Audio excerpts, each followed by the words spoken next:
ভূত পেতনি দেখিনি, তবে তাদের অনেক গল্প শুনেছি। দুপুর গড়াতেই অন্ধকার সুইডেনে, প্রচণ্ড ঠান্ডা, তারপর বুঝে বাতাস। সারাদিন ঘরের পরিবেশে থাকলে রাতে ঘুম ভালো হবে না, তাই প্রতিদিন চেষ্টা করি 40 থেকে 50 মিনিট বাইরের পরিবেশে হাঁটতে। এখানকার লোক সংখ্যা কম, তারপর শীতের সময় রাস্তাঘাটে সবসময় কারো দেখা মেলে না। আজ হগা পার্কের ভেতরে জঙ্গল দিয়ে হাঁটছি, হঠাৎ দেখি একটি কবর। 100 বছর আগে এক অল্প বয়সী নার্সকে কবর দেয়া হয়েছে। জঙ্গলের রাস্তায় আলো নেই, বেশ অন্ধকার। দ্রুততার সঙ্গে আমি হাঁটছি, হঠাৎ পেছন থেকে মনে হচ্ছে কেউ আমাকে ফলো করছে।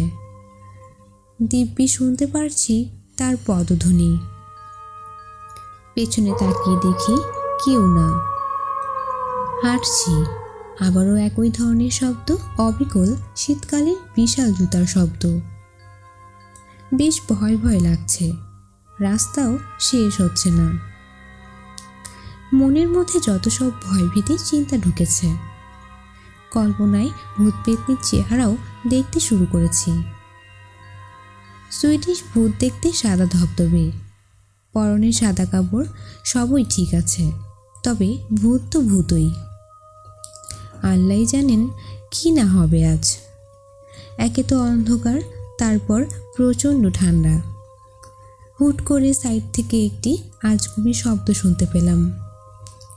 পা আর এখন চলছে না, অবশ হয়ে গেছে ভয়ে। আস্তে করে টেলিফোন পকেট থেকে নিয়ে ভাবলাম ফোনে কারো সঙ্গে কথা বলতে বলতে হাঁটতে থাকি, তাহলে ভয়ও কমবে, আবার সময়টিও পার হবে। ওমা, টেলিফোন ঠান্ডায় জমে গেছে, ব্যাটারি শেষ। যেদিকেই তাকাই বিদঘুটে শব্দ শুনতে পাচ্ছি। নিশ্চিত চারপাশ দিয়ে আমাকে ঘিরে কেউ বা কারা চলছে, যদিও কিছুই দেখছি নে।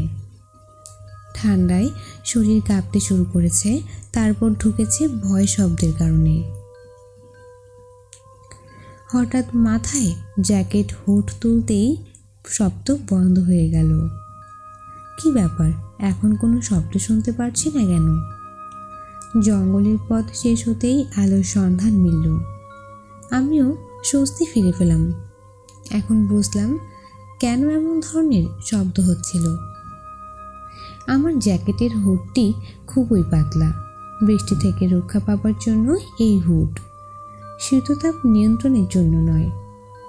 যেহেতু প্রচণ্ড বাতাসের মধ্য দিয়ে জঙ্গলে হাঁটছি, তাই জ্যাকেটের হুড বাতাসের কারণে পেছনে নড়ছিল আর নানা ধরনের শব্দ করছিল, যা আমি অ্যাসোসিয়েট করেছি আমার মনের মাঝে। ছোটবেলায় মুরব্বীরা নানা ধরনের মজার গল্পের সঙ্গে ভয়ের গল্প শুনিয়েছিলেন। তারপর গ্রামে ঘরে সেই অন্ধকারে গভীর ঘুমে মগ্ন। ঠিক এ সময়ে পাশের ঘর থেকে ভেসে আসা খটখট শব্দে ঘুম ভেঙে যেত। পাশের ঘরে কেউ নেই, তাহলে শব্দটা করছে কে? ধীরে ধীরে হিম হয়ে আসতো শরীর। ভাবনায় একটি চিন্তা, মানুষ ছাড়া এই কাজ আর কে করতে পারে? অশরীরে কিছু? এই ভয়ে না ঘুমিয়েই কাটিয়ে দিয়েছি সারাটা রাত। সকালে চোখে মুখে না ঘুমানোর ক্লান্তি। একটি রাতই নয়, এভাবে হয়তো নির্ঘুম কেটে গেছে রাতের পর রাত, যার প্রভাব পড়েছে শরীরের উপর। এই পরিস্থিতি যে একা ঘরে থাকলেই হচ্ছে তাও নয়, ঘরে অন্য কেউ থাকলেও অনেক সময় এমন ভূতের ভয় কাজ করতো তখন। এছাড়া রাতের অন্ধকার আর ঘরের নীরবতা খুব গা ছমছমে একটা পরিবেশের জন্ম দেয়, যে কারণে মনে হয় সবাই তো ঘুমাচ্ছে, তাহলে শব্দটা আসছে কোথা থেকে? ভূতের ভাবনায় অনেকবারই কুঁকড়ে গেছি ভয়ে। জোর করে চোখ বন্ধ করে থেকেছি, কখন পার হবে বাকি রাত। এই ধরনের আতঙ্ক ছোটবেলায় আমার মনে প্রতিনিয়তই কাজ করেছে।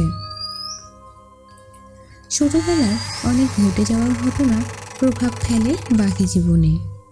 সেক্ষেত্রে বিষয়টি মনে রাখা দরকার, তা হলো ছোটবেলায় বিশেষ করে 4 থেকে 10 বছর সময়টি খুব গুরুত্বপূর্ণ।